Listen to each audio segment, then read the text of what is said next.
Buenos días. Todavía.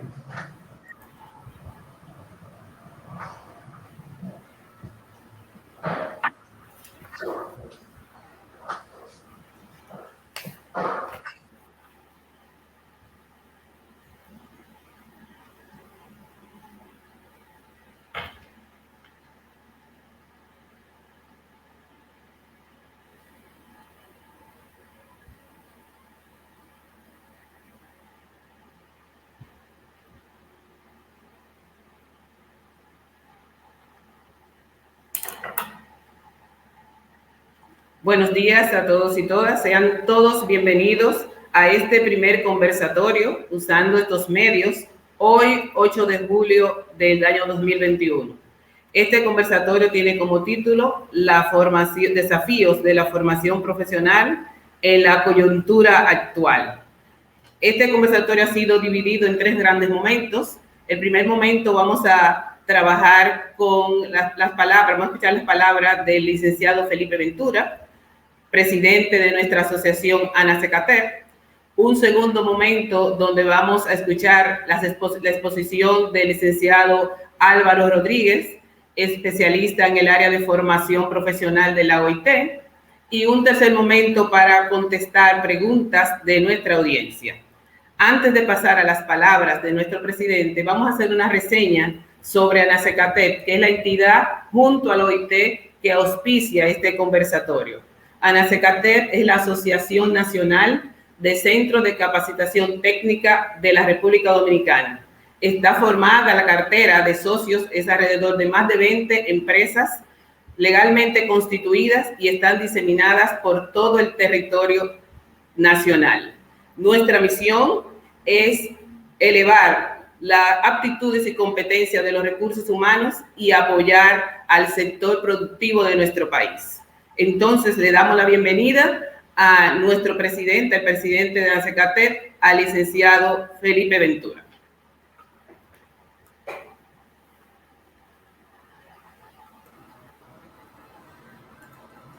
Muy buenos días, gracias Marvi, gracias a cada una de las personas que se encuentran conectadas, apoyándonos en este proceso, compartiendo este conversatorio sobre los desafíos de la formación profesional en la coyuntura actual, que hemos titulado Respuestas Innovadoras a nivel internacional. Es para nosotros un verdadero honor y un placer que tanto ustedes los presentes y Álvaro, un hermano, un amigo, un aliado estratégico en todos los procesos que tienen que ver con la formación técnico-profesional y los procesos de emprendimiento acá en nuestro país. Contamos siempre con su apoyo en todos los procesos. Antes de iniciar, me gustaría dedicar un minuto de silencio. Estamos recordando 3 grandes amigos que hemos perdido durante esta pandemia en las últimas semanas. Unida, Luz Santana también del centro Criseluz y la madre de Roberto Soto, ambos compañeros muy valiosos de la asociación y que en esta última semana tanto Roberto perdió su madre, perdimos entonces la parte de Luz y de Oneida, 2 piezas valiosas en la asociación. Entonces vamos a dedicar un minuto de silencio, por favor.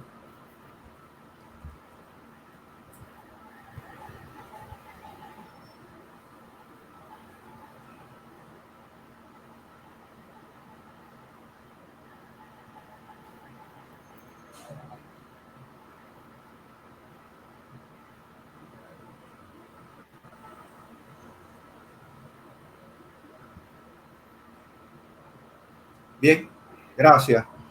Bueno, hemos titulado esta actividad Desafío de la formación profesional en la coyuntura actual, respuestas innovadoras a nivel internacional.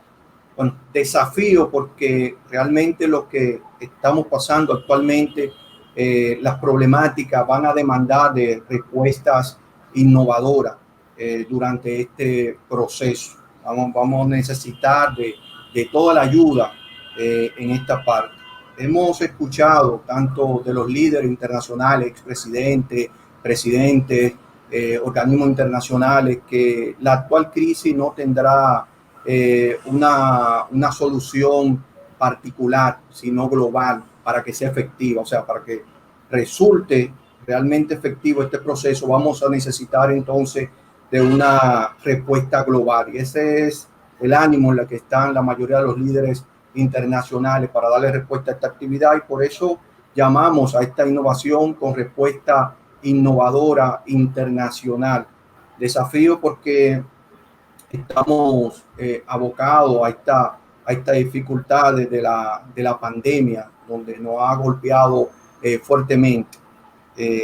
Para hacer una breve antesala del proceso, esta actividad, esta pandemia que inició con nosotros en marzo, nos agarró, o sea, los centros de formación en plena celebración de la cena para iniciar procesos de capacitaciones con más de 40,000 estudiantes, participantes que estaban estimados desarrollar actividades durante ese año, y que, como en todo proceso, en toda cena, nunca falta un Judas, y eso fue la pandemia en este proceso, donde interrumpió todo ese proceso que estaba planificado ya para habilitar, complementar, desarrollar nuevas estrategias y habilidades en un grupo de profesionales del trabajo. En este caso, todo eso se vio interrumpido.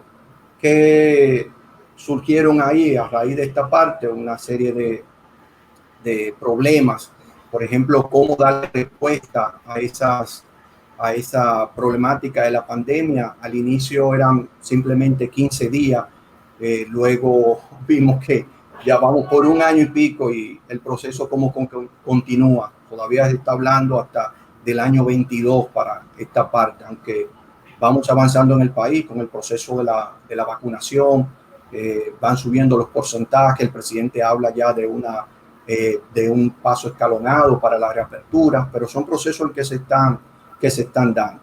Entonces, ¿qué se hizo en la República Dominicana, al igual que en muchos países? Pues se recurrió a la parte de la virtualidad en este proceso.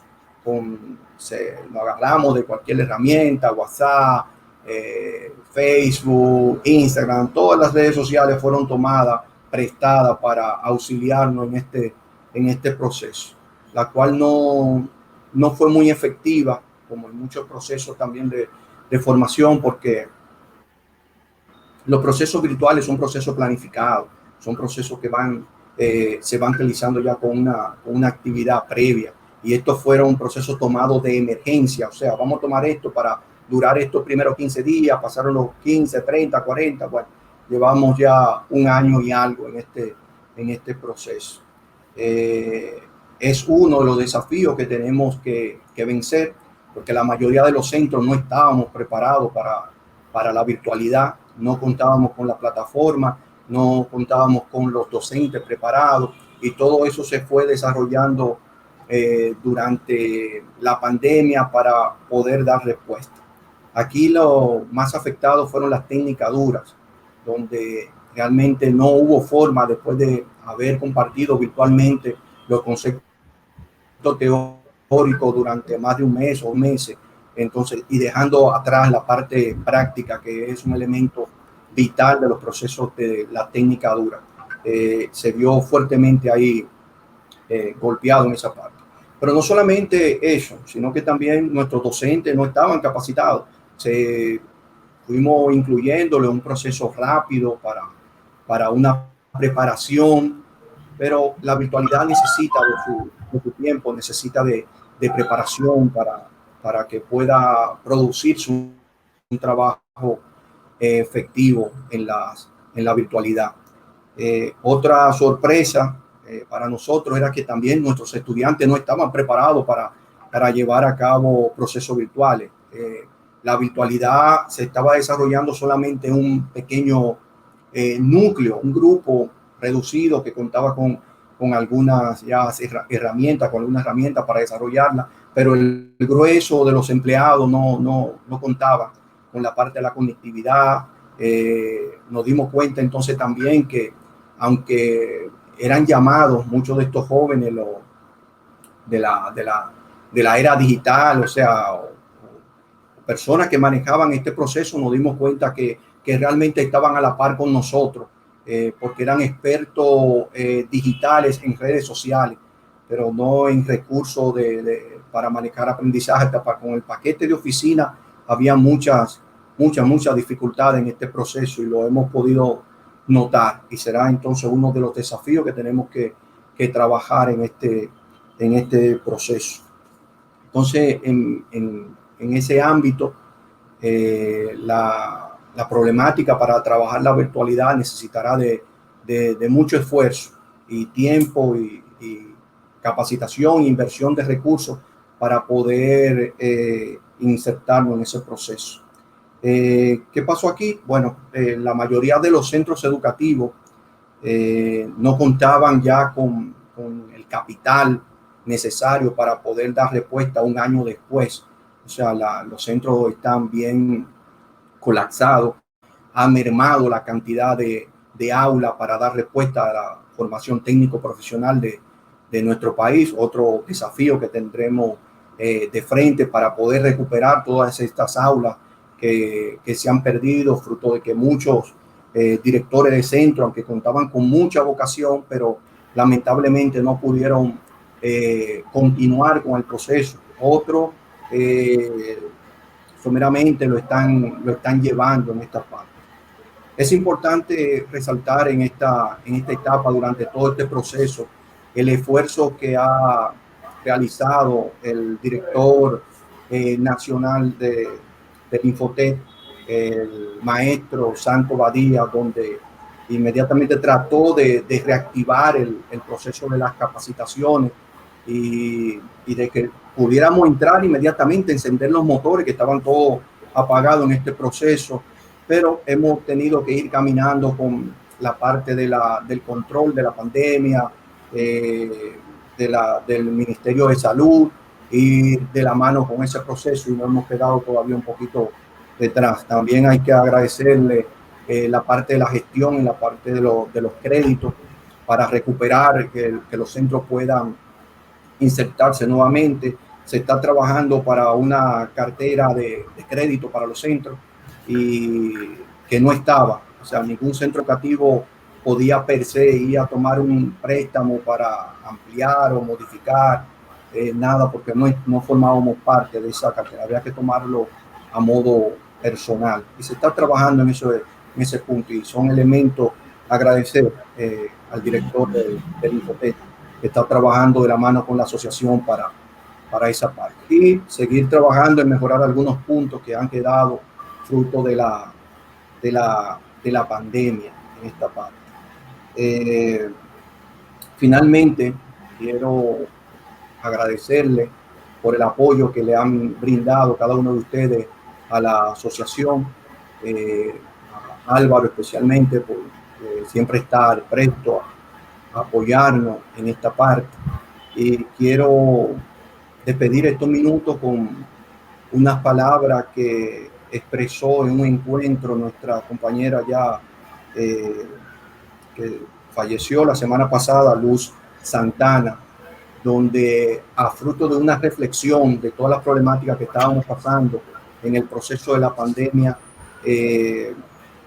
nos comentó o nos exhortó diciéndonos: esto no puede volver a pasar nuevamente con la formación técnico profesional. Lo que ocurrió durante el proceso de la pandemia no puede volver a ocurrir, y por eso estamos llevando en memoria de Luz esta actividad de presentar esta propuesta donde podamos socializar estos desafíos para poderlo enfrentar de una forma innovadora y con el apoyo internacional, y que estemos bajo otro tipo de amenaza con una mejor preparación en esta actividad. Es todo. Entonces ahora espero que disfruten del banquete principal que va a tener Álvaro en esta parte, donde estará compartiéndonos el punto de vista de la OIT, la parte internacional, todo este proceso. Gracias, Marco. Luego de expresadas las palabras de nuestro presidente, el licenciado Felipe Ventura, vamos a escuchar el comentario principal, la exposición principal del licenciado Álvaro Ramírez Bogantes, especialista en desarrollo empresarial y formación profesional de la OIT, de nacionalidad costarricense, economista de profesión, con una maestría de Economía y Ciencias Políticas. Ha sido director ejecutivo de la Unión de Cámaras y columnista del Periódico de la República de Costa Rica.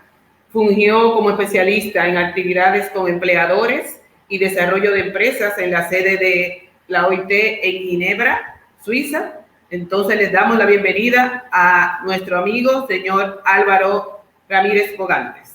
Adelante. Muchas gracias, Marvis. Encantado de saludarles.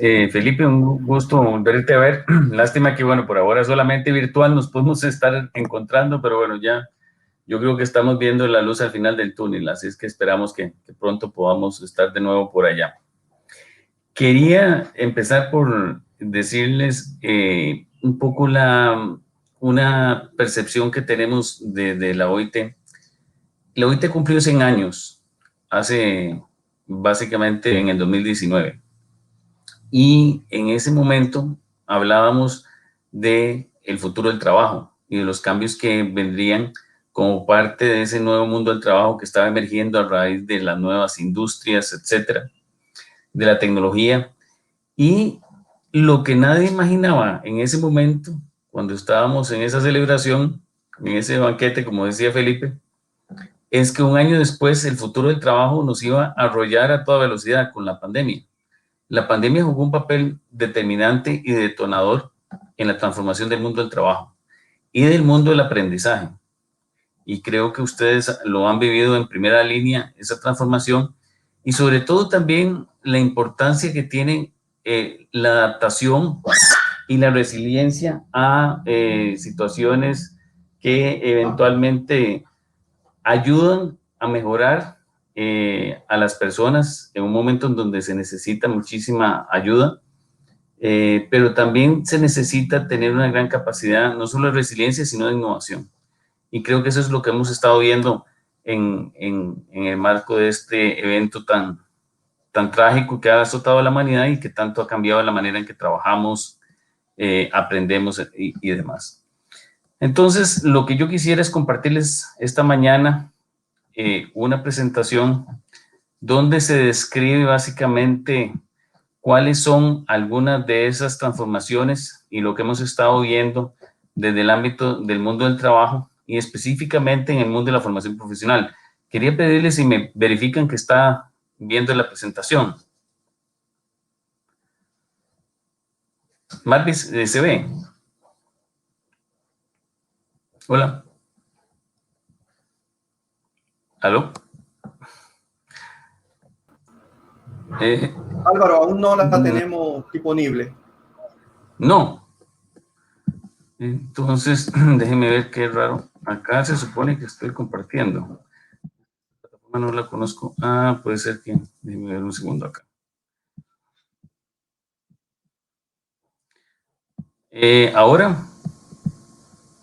Ahora sí, ¿verdad?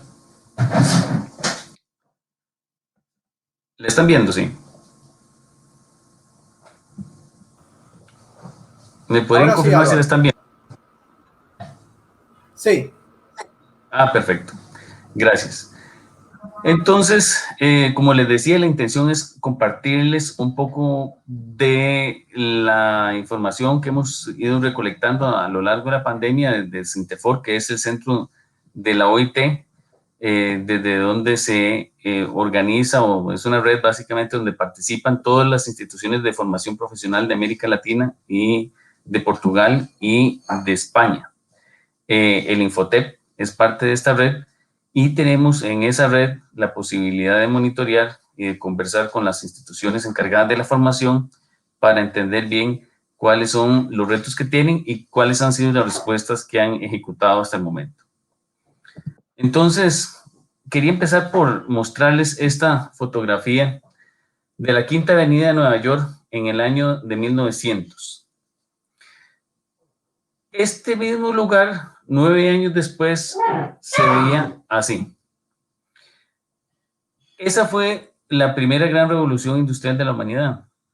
Cuando se inventaron estos motores, pudimos transportarnos de una manera distinta y se desplazó una tecnología por otra, y ese desplazamiento de una tecnología por otra cambia radicalmente la manera en que las personas trabajan, cambia el perfil de las ocupaciones y cambia los procesos de aprendizaje, porque al final de cuentas se necesitaba ya no gente que supiera cambiarle la herradura a un caballo, sino que supiera de motores y de otro tipo de tecnología.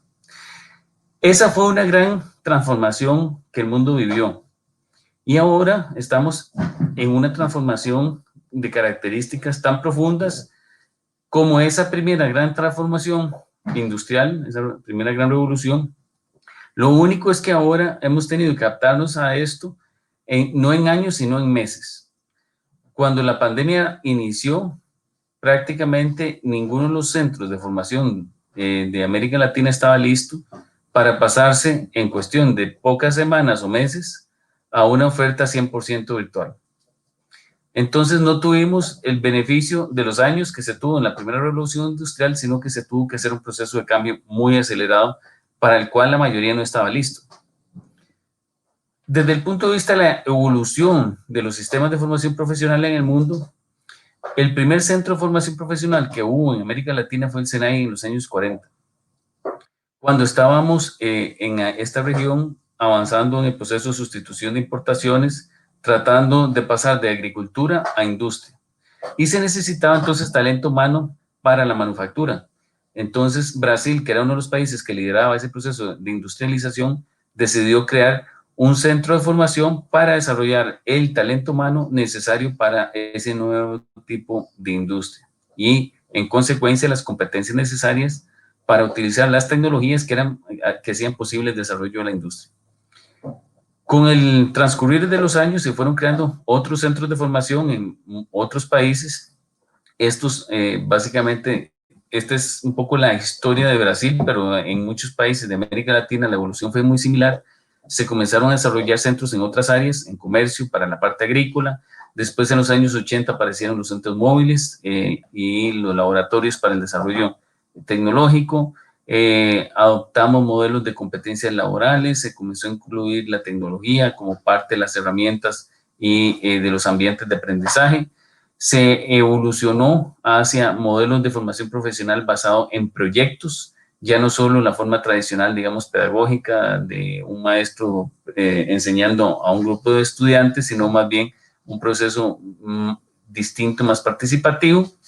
Y finalmente, hacia los últimos 10 años, se han comenzado a desarrollar cosas nuevas como los centros de innovación, que esencialmente apuntan ya no solo a adoptar tecnologías existentes, sino también a desarrollar innovación y que los centros de formación se conviertan en incubadoras de ideas y de pruebas para desarrollar innovaciones en la industria.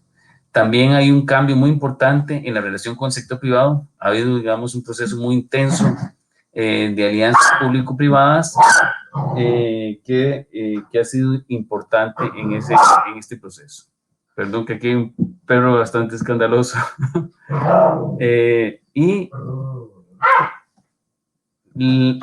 Algunos de los elementos importantes en este cambio, regálame un segundito para lidiar con lo del la criatura.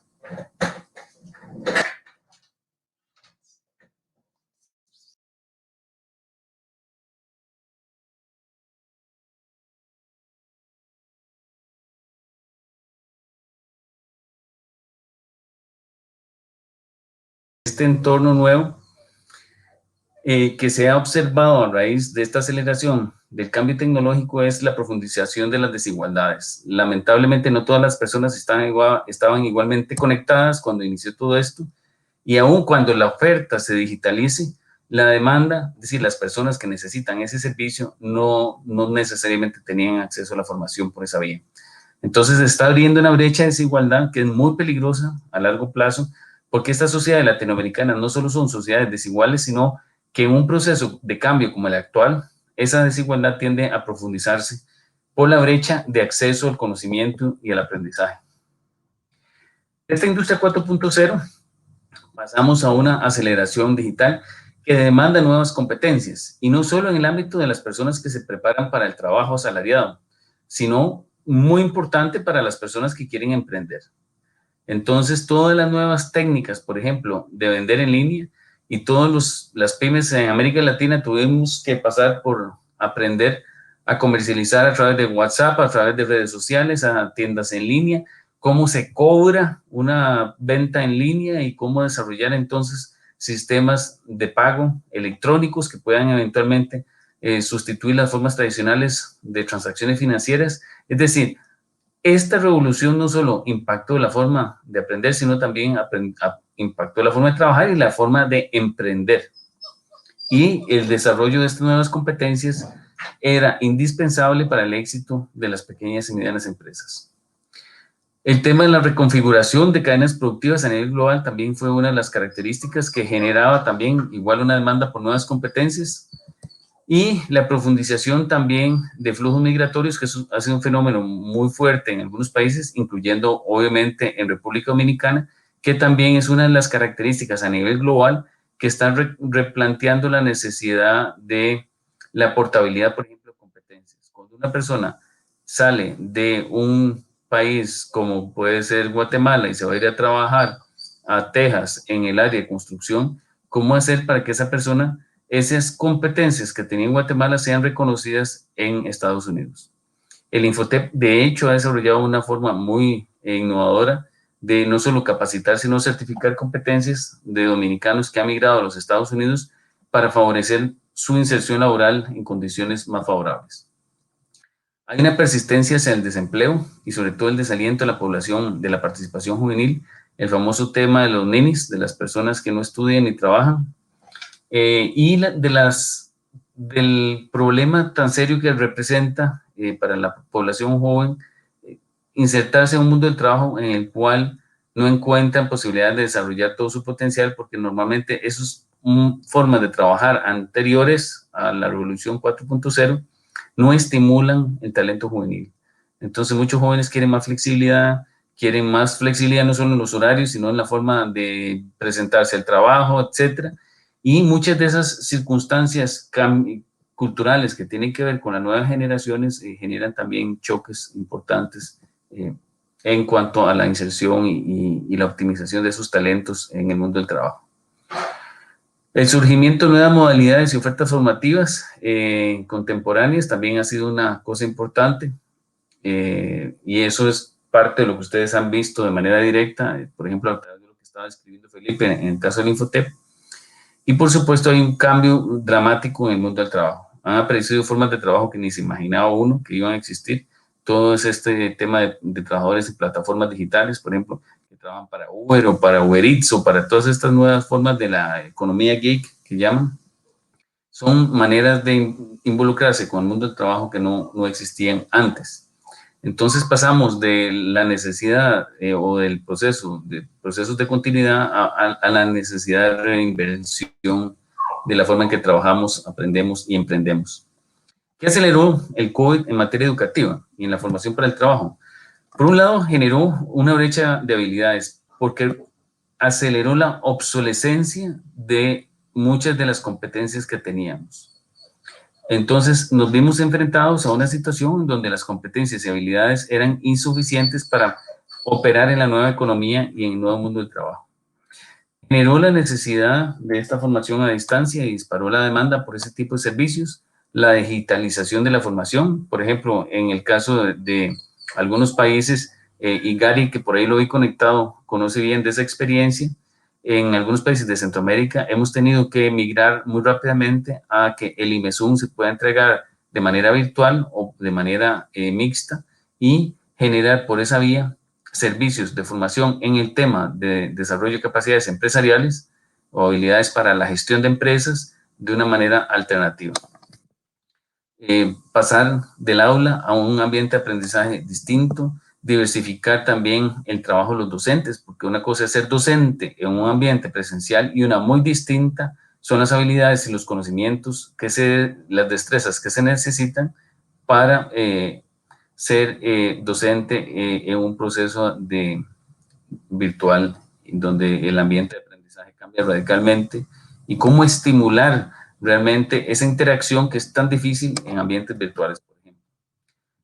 Esta es una cosa que empezó, sobre todo en Europa, lo vimos de manera muy exitosa en el País Vasco, cuando estuvimos con los colegas de Sintefor por allá, y parte de las cosas que los vascos han hecho con mucho éxito es este cambio de un modelo de formación basado en retos o en proyectos. Es decir, a la persona se le da, o a los equipos de trabajadores, perdón, de estudiantes se les da retos, y esos retos tienen que irlos desarrollando de manera creativa, de una forma colaborativa. Esa es para estimular justamente la habilidad de trabajo en equipo, etcétera.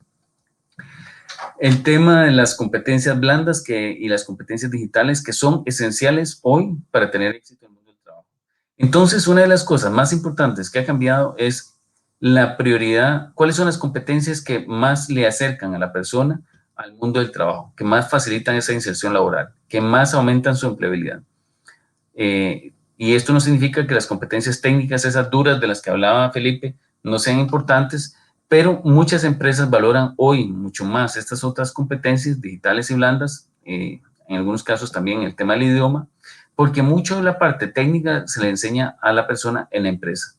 Entonces, el filtro de entrada ya no es la competencia técnica, sino realmente son estas otro tipo de competencias que son más importantes para muchas empresas a la hora de contratar. Y Dominicana lo está viviendo. Dominicana se está diversificando hacia sectores como proveedores, por ejemplo, de tecnologías de información y comunicación, la industria de aparatos médicos, etcétera. Y muchas de esas industrias son justamente las que valoran más este otro tipo de competencias, porque la competencia técnica específica de la industria se aprende en el lugar de trabajo. ¿Qué estrategias vienen funcionando y qué lecciones se han aprendido a partir de este año y medio de pandemia? Por un lado, lo que hemos visto es que la buena noticia es que la educación técnica y la formación profesional ha subido de prioridad en las políticas públicas. Y lo hemos visto en muchos países, incluyendo la República Dominicana, pero también en Europa, por ejemplo. El desarrollo de un marco regional de cualificaciones es una cosa que se está discutiendo en América Latina, y ya Dominicana tiene el suyo. Entonces, los temas de la educación técnica y la formación profesional en este contexto de pandemia han subido de importancia. Se han comenzado a desarrollar planes nacionales para el fortalecimiento de la educación técnica y formación profesional de manera más integral, como en Chile y Colombia. Se han observado procesos de reestructuración en las instituciones y medidas de apoyo a programas de aprendizaje dual. Por ejemplo, en el INA se cambió la ley, se creó toda una serie de instrumentos nuevos para facilitar y habilitar una mayor dualización de ciertos programas. El apoyo a emprendedores ha sido fundamental. Y ahí uno de los líderes en ese proceso ha sido el SENA Colombia. ¿Por qué? Porque justamente una de las cosas que la pandemia deja es un gran hueco de empleos perdidos y de empresas cerradas. Entonces, ¿cómo se recupera ese tejido productivo para volver a crear los empleos que se necesitan para reabsorber a la población que se quedó afuera? Eso solo es posible si fortalecemos a los emprendedores para regresar, o desarrollamos habilidades nuevas para que emprendedores nuevos puedan llenar esos vacíos que quedaron. Entonces, el tema de volcar la mirada hacia el emprendimiento como una solución al problema del desempleo genera una demanda por servicios de formación a instituciones como el Infotep y todos los otros centros en América Latina. Y ahí es donde una asociación como la de ustedes juega un papel trascendental, porque ahora ustedes son los médicos de la etapa de recuperación, así como el personal de salud fue esencial para recuperar la salud perdida producto de la pandemia. Ahora instituciones y asociaciones como la de ustedes va a ser esencial para recuperar los empleos perdidos por la pandemia. Entonces, creo que ustedes tienen un rol estratégico que jugar en alianza con el Infotep. La formación de docentes es una de las cosas esenciales. Yo creo que ustedes también se beneficiarían mucho de conocer más de esas técnicas, de esos modelos, de esas herramientas, de la tecnología que se ha implementado, porque muchas de esas habilidades no se tenían. Entonces, desarrollar habilidades nuevas para el docente, de modo que pueda operar en ambientes mixtos o en ambientes digitales, es muy importante. La formación basada en proyectos, esta idea de ir más allá de la formación tradicional y acercarse además a la realidad empresarial y a escenarios reales de trabajo. La transformación digital, tanto en la oferta de los programas como en la manera en que se entregan. Ha habido una serie de innovaciones muy interesantes en muchos países. El INTECAP, por ejemplo, en Centroamérica, es uno de los que ha liderado todo el tema de la digitalización, porque ya estaba desde hace mucho tiempo, venía trabajando en este campo, entonces era uno de los que estaba en mejor posición para dar el salto en el contexto de la pandemia. ¿Cuál es la visión de futuro de la educación técnica y de la formación profesional en este contexto actual? Bueno, hay ciertas tendencias que son, podríamos llamarlo macro tendencias, que es pasar de esta idea de la titulitis, es decir, de que solo con título puede uno trabajar, al tema de las habilidades. Y sobre todo, este mix entre habilidades técnicas y blandas es muy importante. Esto no significa que la titulación ya deja de ser relevante, sino significa que las empresas buscan más las habilidades que el título. El uso creciente de técnicas de Big Data, por ejemplo, en el caso de República Dominicana, Fernando Vargas está trabajando con el Infotep desde Sinterfor para cruzar datos de egresados del Infotep con datos de la Seguridad Social para identificar cuál ha sido el impacto de la formación en la inserción laboral de las personas que pasaron por las aulas del Infotep. Entonces, utilizar técnicas de Big Data, todo el tema de ciencia de datos, para poder generar información para la toma de decisiones es una de las tendencias más importantes en la actualidad. Igual que utilizar ese tipo de ciencia de datos para generar un monitoreo más actualizado que permita también evaluar cuál es la conducta del mercado de trabajo en situaciones de estrés como los que estamos viendo, y el uso también de tecnologías de formación virtual como los que ustedes conocen. También se ha estado utilizando la tecnología del blockchain para las credenciales a lo largo de la vida, generar también una serie de nuevas formas de certificar competencias y de garantizar la portabilidad de esas competencias a través de tecnologías como blockchain, que le da mucha seguridad a este tipo de certificaciones y permite, digamos, evitar fraudes y otras cosas. El nuevo rol de docentes y facilitadores, que ya lo conversamos, y del estudiante en grupo al estudiante persona. Hay toda una tendencia al uso de la neurociencia para comprender mejor a la persona y tener procesos y diseños de formación más hechos a la medida de las personas de forma individual. La atención a jóvenes y programas de aprendizaje ha sido una de las tendencias muy importantes, justamente por la brecha que se ha abierto de desempleo juvenil en el mundo. Como dice mi colega, casi nunca, el cambio casi nunca fracasa porque sea demasiado pronto, casi siempre fracasa porque es demasiado tarde. Y creo que esta es una dimensión muy importante, el sentido de urgencia en los cambios que estamos viviendo o en la necesidad de adaptarnos a los cambios que estamos viviendo y a prepararnos justamente para esas transformaciones de una manera lo más eficiente posible. Tal vez nada más termino con una reflexión desde el punto de vista de los procesos de la OIT, las herramientas que la OIT ha venido utilizando, como por ejemplo el IMESUN, que ustedes conocen muy bien, el Inicie Mejore su negocio. Esas son herramientas que también han sufrido una gran transformación en respuesta a este mismo proceso. Y ustedes, algunos ya han estado más de cerca con esos procesos de digitalización de algunas de estas herramientas, convertirlas en herramientas que se puedan utilizar en el contexto de la pandemia, trabajando de manera remota.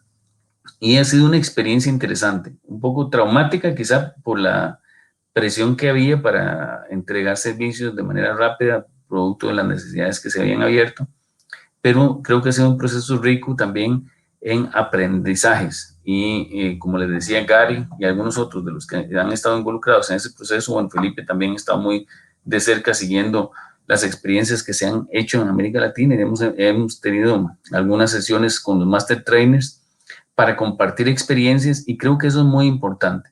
Me parece que es indispensable aprender de las experiencias que hemos tenido en estos 18 meses de pandemia y qué cosas funcionan bien, qué cosas no funcionan bien, qué cosas van a quedarse para siempre, porque yo creo que esa es una cosa muy importante. Alguna gente piensa que una vez pasada la pandemia regresamos a lo mismo de siempre.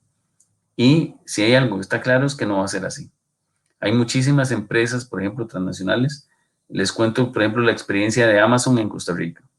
Amazon en este momento anda buscando 2,000 trabajadores en Costa Rica, pero no quiere que ni uno de los 2,000 trabajadores vaya a su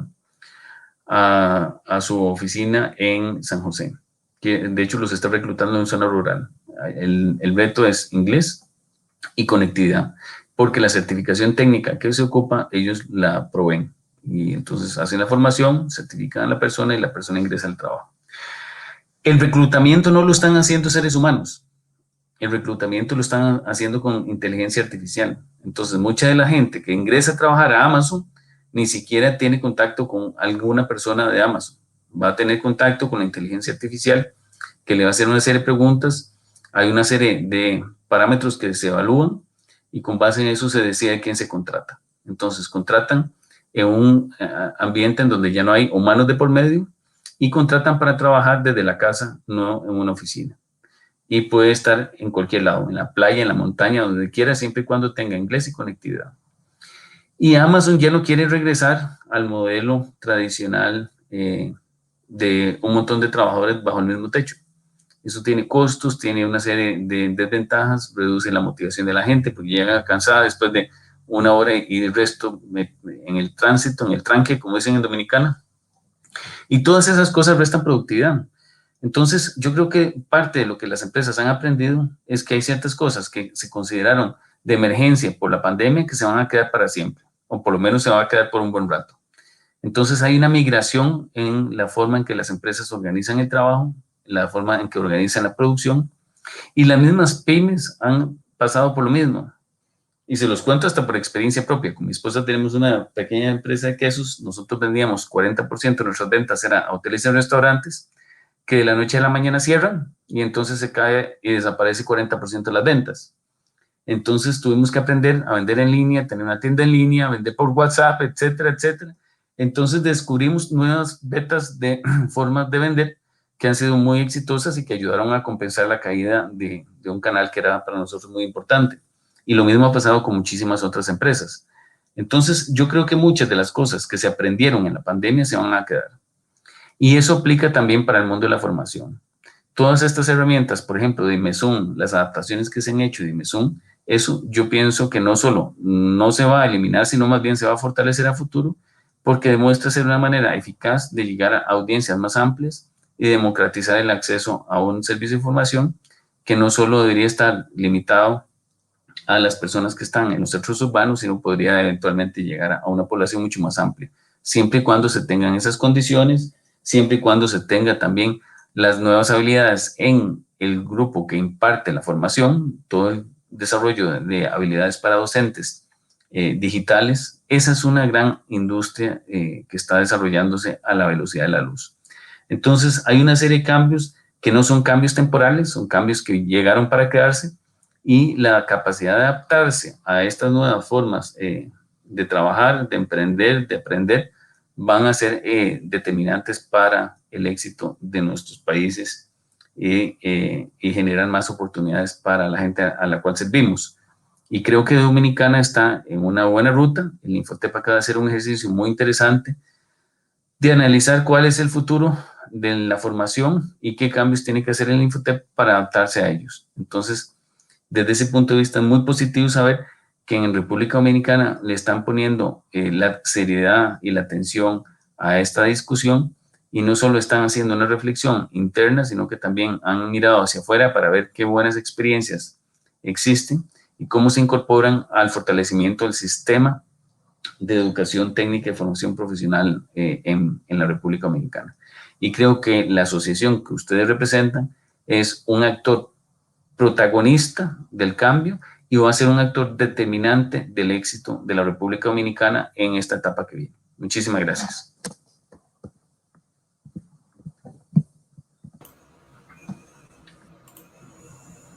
Gracias, señor Álvaro. Gracias por tan interesante exposición y por movernos a nosotros a reflexión sobre la situación que estamos viviendo cada uno de nosotros, cada uno de nuestros centros de formación técnica de nuestro país.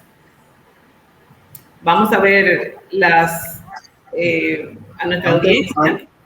Marvin, darle la gracias a Álvaro por una excelente exposición de esa panorámica a nivel histórico e internacional de la formación técnica profesional. También agradecer la presencia de Iris Hurtado, que nos acompaña en este conversatorio, en este proceso.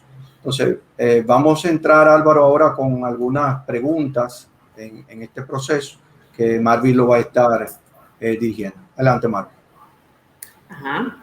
Vamos a ver nuestra audiencia sobre algunas preguntas que se han derivado de la exposición magistral del señor Álvaro.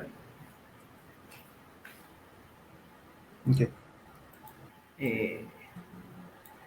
Algunas preguntas acá. Déjame responder, hacerle una que hicieron vía Facebook, que no pudimos conectarlo de acá. Álvaro, ¿existe una preocupación por los trabajos?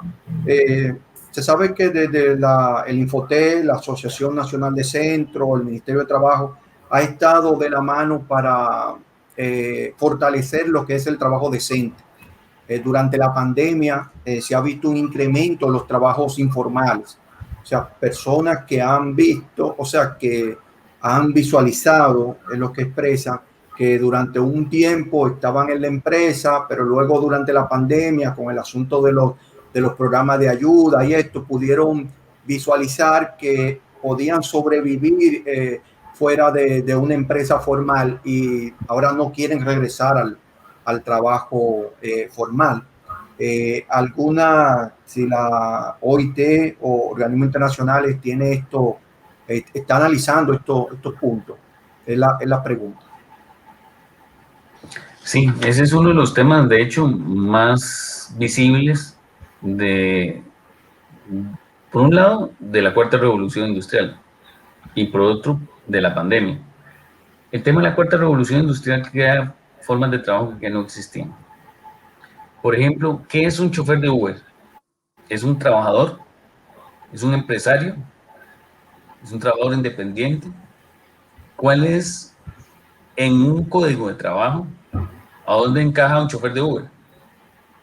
¿Tiene derecho a vacaciones? ¿Tiene derecho a cesantías si se le desconecta? Porque ahí no hay despido, hay desconexión de una plataforma. En varios países, por ejemplo, en Estados Unidos y en Europa, se han presentado juicios contra Uber y esos juicios básicamente son reclamos de los choferes de Uber que dicen, vea, yo soy un trabajador, yo no soy un empresario, yo trabajo para esta plataforma. Ahora, nunca he visto a su patrono en términos reales, pero la plataforma es la que le paga, la plataforma es la que determina las condiciones de trabajo, la condición del vehículo, etc. La plataforma lo recluta. Entonces, muchos juzgados en los Estados Unidos y en Europa, de hecho, han estado dándole la razón a estos trabajadores y han obligado a Uber, por ejemplo, a pagar cesantía. Cuando se le desconecta, entonces los tribunales están haciendo la equivalencia de esa desconexión a un despido y en consecuencia le otorgan a esa persona, chofer de Uber, derechos equivalentes a los derechos de un trabajador asalariado. Entonces hay toda una nueva forma de trabajos que no existían porque ninguno de los códigos de trabajo de la mayoría de los países nuestros se hicieron, o la mayoría se hicieron antes de que existiera Internet. Entonces no estaba pensado que íbamos a tener formas de trabajar como las que existen hoy. Y esas formas de trabajar vienen creciendo. Por ejemplo, trabajadores de plataformas en países europeos ya representan el 10% del total de personas ocupadas. Entonces, claro, la pandemia aumentó muchísimo la cantidad de personas que se dedicaron a entrega de comida a domicilio, entrega de documentos, etcétera, porque había una limitada capacidad de la gente de moverse. Entonces, las farmacias mandaban las medicinas con un motorizado, los supermercados comenzaron a vender así, y todas estas personas que trabajan en esos servicios esencialmente son informales, porque no están registrados en la Seguridad Social, porque no tienen un patrono como tal, etcétera, etcétera. Entonces, esta mezcla de revolución tecnológica asociada a la cuarta revolución industrial aumentada y potenciada por una pandemia que limitó la movilidad de las personas, generó un crecimiento inusitado en la informalidad. Ahora, hay mucha gente que le gusta estas modalidades flexibles y quiere seguir haciendo más de esto. El tema es qué derechos le corresponden. Y esa es la discusión que hay hoy en la OIT. ¿Cuáles son los derechos, por ejemplo, de las personas en plataformas digitales? De estos trabajadores en formas atípicas de una relación laboral atípica. ¿Qué derechos tienen? ¿Y cómo se establece entonces el conjunto de derechos y los mecanismos para exigirlos y para que se respeten? Entonces hay una gran discusión porque estamos transitando por un terreno desconocido. Y estamos aprendiendo todos en el camino. Y en efecto, una de las cosas que a nosotros nos preocupa, como OIT, es la dimensión de los derechos de estas nuevas formas, de estas personas que están en las nuevas formas de trabajo. Está muy bien que el mundo produzca formas innovadoras de vincular a la gente con la producción, pero necesitamos garantizar de que estas nuevas modalidades de trabajo no sean modalidades precarias, en donde los trabajadores no tienen derechos y hay una flexibilidad absoluta que deja al trabajador desamparado.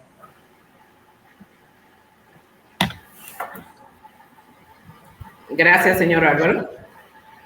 Tenemos otra pregunta. Conociendo usted la realidad que vive nuestro país, ¿qué recomendaciones le da a los directores de centro para comenzar a activar nuevamente sus empresas en el área de la formación técnico-profesional? Sí, ese es un gran tema. Yo creo que la ventaja es que hay ya experiencias de qué es lo que está funcionando bien. Y yo creo que ustedes como asociación pueden justamente convertirse en una correa de transmisión de las experiencias internacionales y de los casos también de éxito locales, que estoy seguro que los habrá.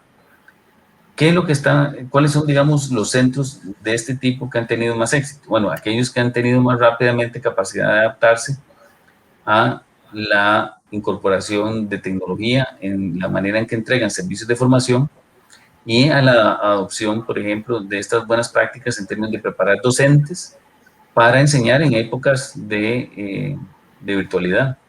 Esa preparación del docente es clave.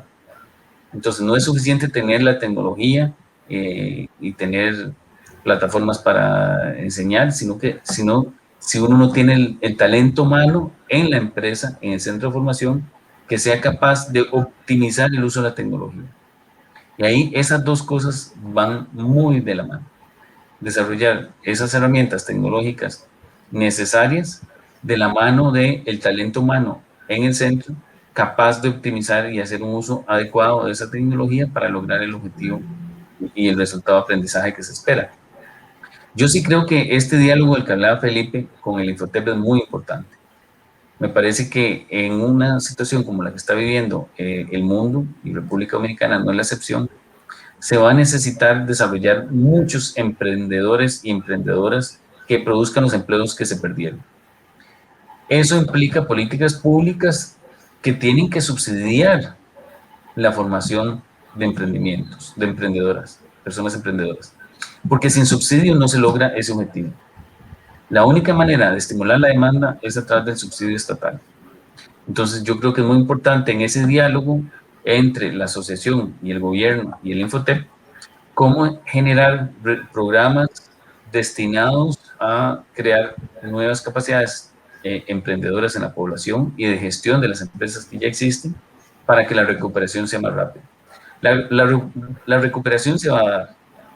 La diferencia es si ustedes la van a tener a 2 o 3 años o si la pueden tener en 12 o 18 meses. Y la diferencia está en qué tanto el país estimula ese músculo empresarial que es el que provee el empleo que falta.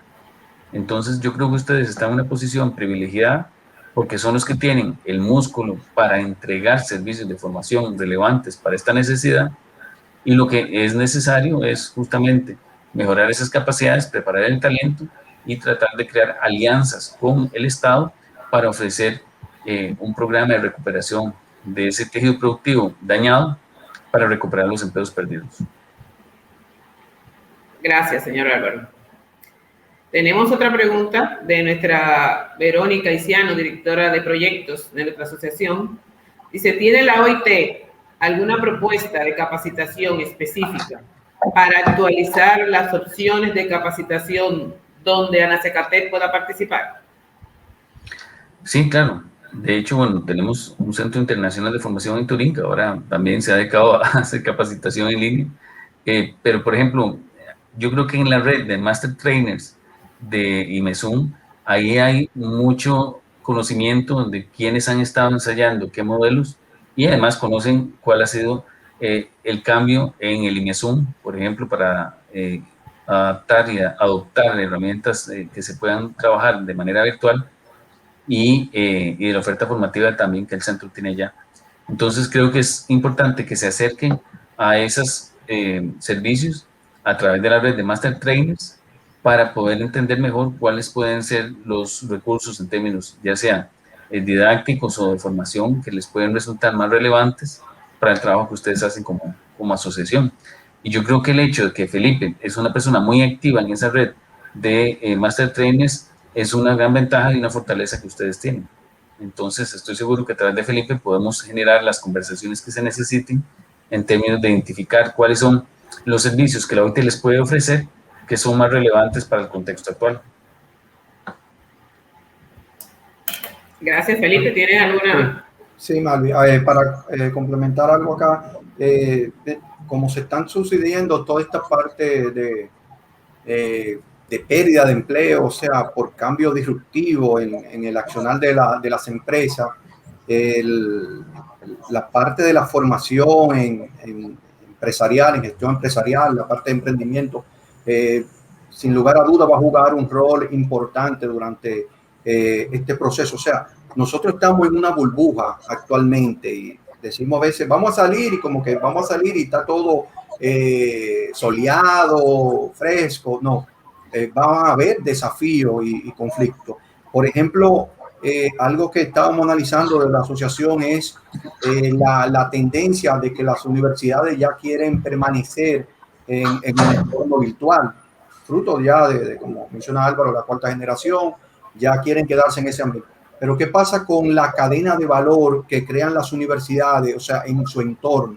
Todos esos negocios que no simplemente, o sea, van a desaparecer y no es que vamos a capacitar o actualizar en nuevas destrezas o habilidades a esos empleados, es que su modo de vida desapareció totalmente, tendrá que buscarse otra fuente. Y en esto juega un papel importante entonces el poder rescatar estas personas y capacitarla en gestión empresarial y que puedan entonces tener otras opciones una vez esto ya finalice y entremos en el proceso real de la crisis post pandemia. Entonces hay que tomar eso en cuenta para encaminarlo hacia ese sentido. Sí, Malvi.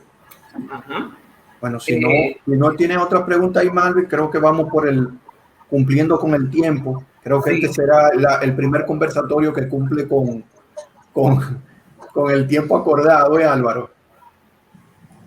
Así es. Así es. Bueno, eso es una buena señal de eficiencia. Espero que les haya sido útil. También nada más un comentario, Felipe, muy corto de lo que decías.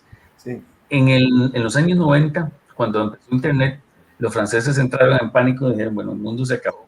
Ahora Internet nos va a sustituir a todos y la tecnología va a reemplazar a los humanos. Y, en efecto, hicieron un estudio de la década y habían perdido 600,000 empleos producto de la automatización de procesos, de inteligencia artificial y, bueno, todo lo que habilitaba Internet. Pero en el mismo periodo que habían perdido 600,000 empleos, encontraron que se habían creado 1 millón de empleos nuevos en cosas que ni siquiera sabían que iban a existir. Ahora hay ocupaciones que nadie sabía que ni remotamente uno imaginaba que iban a existir. Entonces, creo que lo interesante de todo esto es la importancia que tiene el poder tener un muy buen monitoreo de lo que está cambiando en el mundo del trabajo. Y por eso el tema del uso de la tecnología, Big Data y otras cosas, ahora hay muchos centros de estos observatorios online del mercado de trabajo a nivel internacional que ayudan a entender cuáles son las ocupaciones que están desapareciendo y cuáles son las que están emergiendo. Y ese cambio en la composición de la estructura ocupacional ayuda a entender dónde están las oportunidades para los países y cuáles son las cosas que los países pueden hacer para ser ganadores en la nueva etapa del mundo. Y yo creo que Dominicana está muy bien posicionada para ser un país ganador en esa nueva realidad internacional. Pero se necesita trabajar. El éxito no va a llegar por arte no de magia. Por arte exactamente, de magia. exactamente. Hay que prepararse para el cambio. Yo en Dominicana encuentro que hay señales muy positivas en lo que está haciendo el Infotep, el hecho que ustedes tienen esta asociación de ustedes, para que lo sepan, es muy atípica. Muy pocos países tienen una asociación y una red tan grande de centros capaces de ofrecer servicios como los que ustedes le dan al Infotep y directamente a las personas que preparan. Eso es un privilegio que tienen y es una ventaja comparativa importante. Y uno tiene que invertir y desarrollar estas habilidades y estas capacidades institucionales que existen en el sistema de formación de la República Dominicana, de la cual ustedes son una parte fundamental. Y yo creo que de eso se trata. Van a haber ganadores y perdedores, de eso no hay ninguna duda. Lo importante es trabajar para estar del lado de los que van a salir bien. Y creo que ustedes tienen las condiciones para hacerlo. Pero se necesita una alianza público-privada de ustedes, el Infotep, el gobierno, etcétera, de modo que puedan aprovechar estas ventajas que ustedes tienen, pulirlas para poder ser ganadores en esta nueva etapa. Pero bueno, para no extenderme, quería nada más reiterarles el agradecimiento. Me parece muy bien que generen estos espacios para estas conversaciones, porque creo que ayudan, en efecto, a afinar la puntería y a preparar bien ese proceso de cambio. Sí. Muchísimas Álvaro, gracias. Un puntico ahí antes de despedirnos. Nos preocupa el cambio de la política, bueno, específicamente de Estados Unidos hacia la región, hacia Centroamérica, donde hay un pequeño ruido ahí con El Salvador y esa parte. ¿Podría verse afectada la región y específicamente la República Dominicana con ese cambio de política, ya que las diversas agencias van a cambiar? Si cambian de país, pueden cambiar de objetivos o de metas a largo plazo. ¿Piensa que eso podría afectarnos lo que es alguna inversión de esa agencia en proyectos hacia la República Dominicana o en la región? Bueno, hay una reorientación de la cooperación para el Triángulo Norte. Estados Unidos en estos 5 meses, de enero a mayo, ha detenido en la frontera sur de los Estados Unidos 750,000 personas que estaban tratando de cruzar la frontera. 750,000 en 5 meses.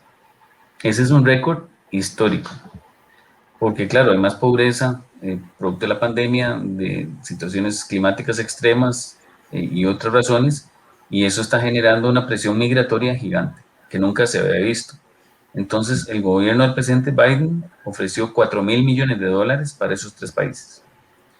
Y trabajar en esos 3 países tratando de prevenir o de atacar las causas de la migración y de generar condiciones en esos 3 países para que la gente se quede. Ahora, si eso significa un redireccionamiento de la ayuda y si eso va a afectar a la República Dominicana, no lo conozco. Sí sé que de momento el foco de atención de ellos está en estos 3 países. Esto que está lamentablemente pasando en Haití, yo pienso que va a poner el foco de la atención internacional en la isla y no solo en Haití, porque la República Dominicana obviamente va a tener o está expuesta a flujos migratorios masivos si la situación en Haití se ve deteriorada rápidamente. Así es. Entonces yo creo que el tema haitiano, en el caso de la República Dominicana, va a generar un foco de atención internacional, incluyendo Estados Unidos en la isla, y creo que parte de la conversación va a girar en torno a cuáles son las respuestas más adecuadas de política pública internacional y de cooperación y asistencia para tratar de mitigar los impactos que estos fenómenos políticos están teniendo. Así es que habrá que monitorear de cerca qué evolución toma esta situación, pero como les digo, de momento el énfasis de la cooperación va hacia el Triángulo Norte, pero ahora esta otra situación nueva podría cambiar las cosas. Habrá que monitorear de cerca qué va a pasar, pero de momento creo que el proceso a lo interno de la República Dominicana se tiene que ir decidiendo sobre la base de las propias prioridades y no solo sobre la base de las prioridades de los de fuera. Y creo que una vez que ustedes tengan rutas de trabajo bien definidas con el gobierno, es más fácil también solicitar fondos de cooperación internacional para ejecutar visiones y proyectos y planes que ya hayan decidido para recuperar empleos en el marco del contexto actual. Así es que hay muchas cosas interesantes. Yo creo que en el cambio hay cosas, obviamente hay riesgos, pero también oportunidades, y ustedes están en una buena posición para aprovechar esas oportunidades. Una pregunta más, señor Álvaro. Nosotros estamos en la región este del país, donde se caracteriza por los servicios turísticos. ¿Qué recomendación tiene porque nosotros hemos tenido un gran impacto con la pandemia, nuestros hoteles y así nuestro centro de formación que trabajaba en la parte de turismo? ¿A dónde tenemos que echar la mirada para reactivar nuestras actividades, señora Álvaro? Mire, yo en turismo soy muy optimista en los próximos meses. Ha sido una tragedia y es el sector más afectado por mucho. Sí. Pero la gente del norte que visita Dominicana, desde los rusos hasta los estadounidenses y europeos, tienen 2 años de estar ahorrando y están desesperados por salir. Y ustedes son un destino paradisíaco. Entonces, yo lo que creo es que ustedes lo que van a tener es una invasión masiva de turistas a la vuelta de la próxima temporada, digamos, del próximo invierno en el norte. Y yo creo que la República Dominicana va a ser invadida por turistas. Entonces, me parece que lo que tienen que hacer es prepararse para la invasión. Es decir, el tipo de trabajos van a tener, porque muchos hoteles dejaron ir a la gente porque no la podían retener. Entonces, yo creo que lo que hay en este momento es posiblemente la necesidad de recuperar esas habilidades y esas personas que se fueron y que algunas quizás no regresan porque ya están ocupadas en otra actividad económica. Bueno, entonces los hoteles y restaurantes y toda la industria de la hospitalidad va a tener que recuperar ese talento perdido, desarrollar habilidades nuevas, incluso, por ejemplo, China. ¿Cómo hacer para que la República Dominicana se vuelva un destino atractivo para China? Y China viaja en bloque, no es que hay un chino en cada avión, o sea, eso te mandan el avión con los 700 chinos y el vuelo lleno. Entonces, ¿qué cosas ocupa el turismo chino para tener una experiencia memorable? ¿Y cómo se preparan entonces con talento para recibir turismo chino? Entonces, yo creo que el futuro del turismo en la República Dominicana luce brillante. El asunto es que vienen de 2 años muy duros. Entonces se tienen que preparar para esa nueva etapa y creo que la clave está en prepararse bien ahora para que no les agarre la invasión desprevenidos. Ok, gracias. Gracias Álvaro por este tiempo que nos dedica. Sé que actualmente ustedes allá en la OIT están bien busy, como dicen, están en muchas actividades. Entonces te agradecemos enormemente este tiempo que nos dedica para compartir y socializar esta parte y como expresa, irnos preparando para lo que viene. Gracias desde República Dominicana, desde la asociación y de cada uno de los centros que conforman esta entidad. Gracias, Malvi. Bueno, encantado. Muchas gracias. Hasta luego. Gracias a nuestra audiencia por seguirnos y que sea esta primera actividad que sea un hábito estar compartiendo por estas vías. Muchas gracias y feliz día.